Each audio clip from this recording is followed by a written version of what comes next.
Hi, I'm James Hamilton from Stumpy Nubs Woodworking Journal, and today I'm going to show you how to cut a tapered sliding dovetail the easy way.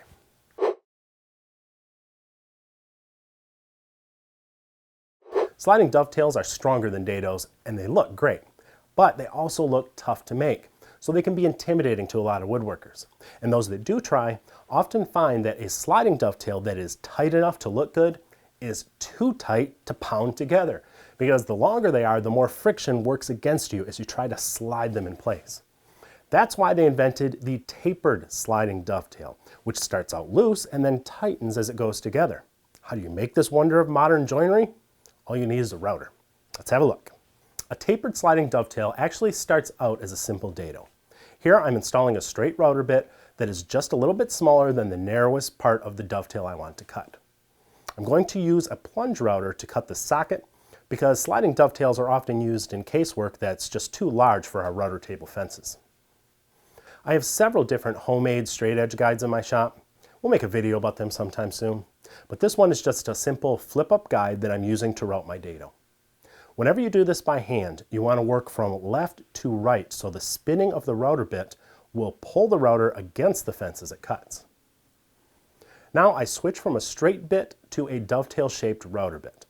Technically, I could have skipped that dado with the straight bit and then went straight into the dovetail bit, especially with a large one like this, but it's a little bit harder on the router, and with thinner bits it'd be hard on the bit too. So I always like to cut a dado first and then follow up with the dovetail bit.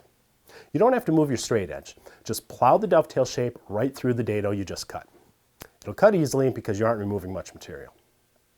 At this point we have a sliding dovetail socket. Now we need to taper it. What I'm doing here is I'm marking the position of the fence. Then I'll loosen the clamps and I'll shift back one end of the fence by a 1/16 of an inch. That may not sound like much, but a 1/16 inch taper is all you need even for wide dovetails. To judge it, I'm going to use a wooden shim that I've cut to a 1/16 of an inch thick.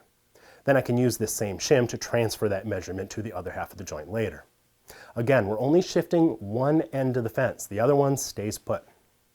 Finally, I run my bit through one more time, creating the taper. This is the socket half of the joint. The dovetail half we will cut on that router table. But first, I have to take a depth measurement from my socket so I can transfer it over. There, I use the same bit, set to the same depth, or in this case, height. This is important. If you set the bit too high or too low, the joint won't turn out well. I'm going to begin this part of the joint with my bit buried almost all the way into the fence. I just want a little bit of the dovetail shape exposed. I'm also going to close the split panels on my fence as much as I can. The reason is because of that shim. I'm going to take the shim that I used before and tape it to the back edge of my panel. But as I do, I'm leaving a gap between the bottom edge of the panel and the bottom of the shim so that the router bit won't hit the shim when I make my cut. Now here's why I was concerned with that gap in my fence. If the width of my shim is narrower than the gap in the split fence, the shim will slip and slide there and it will spoil the cut. It doesn't have to be much wider, about an 1/8 inch or so. You don't want to make your shim any wider than you have to because that will increase the angle of the taper.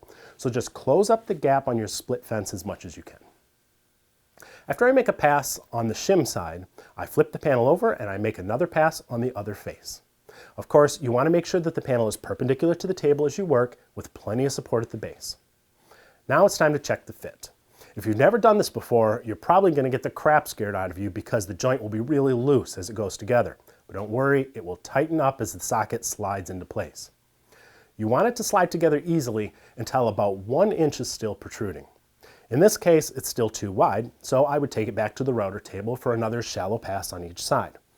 Like everything else in woodworking, you want to sneak up on the perfect fit. And on a sliding dovetail, the perfect fit is when it takes a few taps to seat the final inch.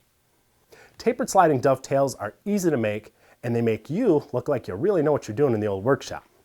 For more ways to use your router in creative ways, watch for my new book, The Stumpy Nubs Guide to Advanced Router Techniques, coming from Popular Woodworking in late 2017.